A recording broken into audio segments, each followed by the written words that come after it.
person who's 80 years old and you scammed him out of $12,000? I got sentenced to 57 months and I served 30 months. So if the court, I'm going from memory.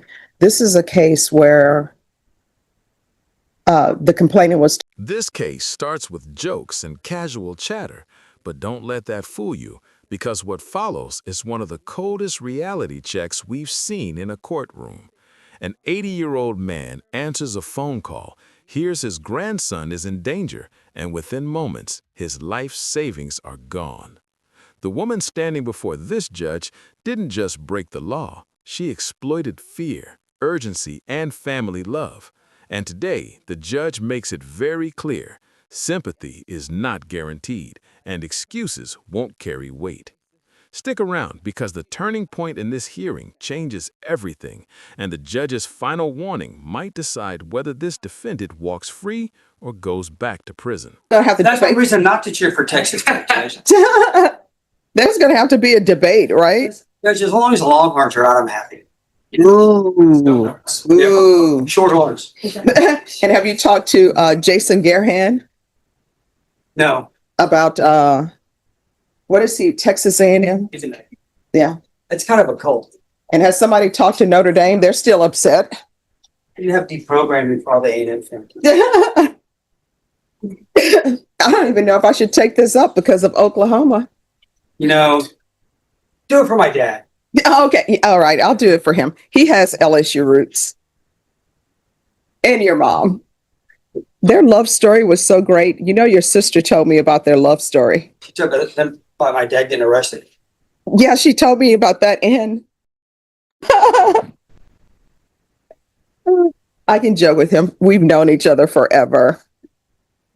All right. The court is calling 2023 CR 5888 State versus Anaya Gifford. Can I have parties announced for the record for the state? Megan Galloway for the state. For the for defendant, Your Honor. And are you Miss Gifford? All right. You entered a plea of guilty on October 16th.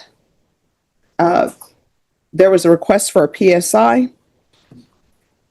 And according to your plea bargaining agreement, punishments be assessed at a cap of 8 years in the prison. There's a $1,000 fine. The state is opposed to your application.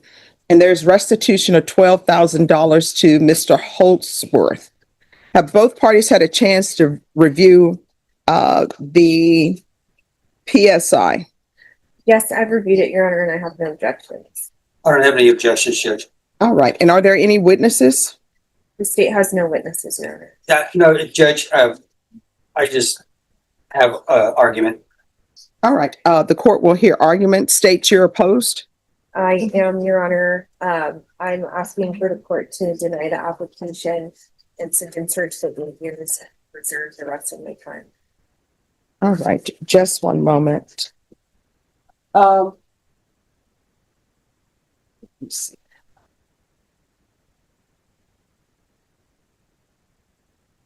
All right, you may proceed. So, Judge, I want to point out, from looking at this, Ms. Gifford was sentenced to a federal prison for I guess, a conspiracy charge that I think this case arose out of. She was released, I think, actually with a warrant in place from the federal penitentiary, and then made bond here. And I don't know why this was not included originally with the federal prosecution, or if in fact I don't have a copy of the federal PSI, and I can't really determine whether or not the complainant in this one is actually a complainant involved on the federal case. And if the court notes, there's a restitution amount among all the people who were sentenced of $1,235,000. Ms. Gifford's currently paying restitution to federal supervised release, which is the federal equivalent of parole, for this the federal charges. And what's critical here is the federal angle. This defendant already served serious time for a nationwide scam conspiracy involving over $1 million in restitution. That instantly reframes this hearing. This isn't a mistake. It's a pattern. When defense argues probation, they're asking the court to believe supervision will succeed where prison already failed once. Judges take recidivism seriously, and every mention of federal prison chips away at the defendant's credibility. Viewers should be asking themselves, if prison didn't stop this behavior before, why would probation work now? Asked that she's been released and she's paying restitution now that the court grant her probation and just her pay restitution on this case as well. Like I said, I have no way of determining what restitution was ordered. I would assume it's jointly and severally among the conspirators, but I don't know if the complainant in question on this case was one of the complainants on the federal case. All right. And my understanding in this case, and correct me if I'm wrong, I'm going from memory. This is a case where the complainant was told that their grandson was That's correct. in That's right. dire straits and that they needed someone to take their money. I'm sorry, they needed someone to withdraw money to save him from the dire straits that he was in. That's correct, Your Honor. All right. All right, State. Judge, so what Mr. Mauer represented to the court is correct. There was a federal prosecution. Excuse me just a second. All right, I can see you're pregnant, so there's no need to I'm not trying to show Okay. that off. all right, thank you. You may continue. There was a federal prosecution that occurred out of San Diego, and the court is aware of the $1 million restitution that they were ordered to pay out of San Diego. I didn't have anything to indicate that this victim was included in that. However, this was a very big conspiracy that they put together where they were targeting elderly individuals. The victim in this case is 80 years old and was targeted because of that. Called and told that his grandson was in danger and that he needed to spend $12,000 immediately to provide safety to his grandson. And the $12,000 is agreed upon. The evidence did point back that it did go into this defendant's Chase bank account. And in the stipulated evidence, the Chase bank records are in there where the account is belonging to. Those bank records are devastating. Financial crimes live and die by paper trails. And here, the trail leads straight into the defendant's own account.